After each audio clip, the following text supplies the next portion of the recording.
মোষ ধোয়া পানি পান করলে নাকি হারাম হয়, আসলে হাদিসে এমন কিছু আছে কি? মোষ ধোয়া পানি খেলে বা মোষ লাগলে কোনো কিছু খেতে গেলে সেটা হারাম বলে হয়। হারাম তো পরের কথা, অনেকে বলে মাকরুহ। হারামও হবে না, মাকরুহ হবে না, কারণ মোষ যদি থাকে আর পানি যদি আপনি খেতে যান তো একটু আধটু লাগবেই লাগবে, যত ছোট থাকুক একটু হইলেও লাগবে। এখন যদি বলেন যে না আমি লাগাবো না, তাহলে মোষ বড় রাখতে হবে অনেক, এবং সে মোষ কিছু একটা দিয়ে চিমটি দিয়ে ধরে উঠে ধরে তারপর খাইতে হবে। এছাড়া তো আমি কোনো উপায় দেখি না, কারণ যদি ছোট ছোট মোষ হয় পানি খাবেন আর লাগবে না, তাহলে ঠোঁট ধরে উঠে রাখতে হবে। তাহলে বোঝা গেল এটা ভুয়া, ভিত্তিহীন কথা।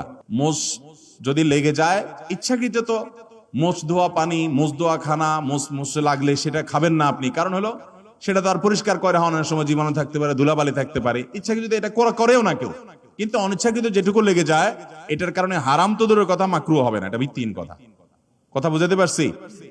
কোন মদ করে বলে শুনছে এই ফতোয়া যে মোষ ধোয়া পানি খাইলে গুনাহ হয়, মাকরুহ হয়, এই জন্য সে মদ খাওয়ার সময় তার মোষ বড় ছিল উঠে ধরে মদ খাইতো। যে মদ খাওয়ার সময় যদি মাকরুহ হয়ে যায় তাহলে আল্লাহ নারাজ হয়ে যাবে, এই জন্য সে মোষ উঠায় নাকি মদ খাইতো। আল্লাহ জানে সত্য না মিথ্যা, ঘটনা শুনছি আমরা অনেক ছোটবেলা থেকে। তো যাই হোক, তো মোষ ধোয়া পানি খেলে বা কিছু খেতে গেলে মোচে লেগে গেলে আসলে কোনো গুনাহ হবে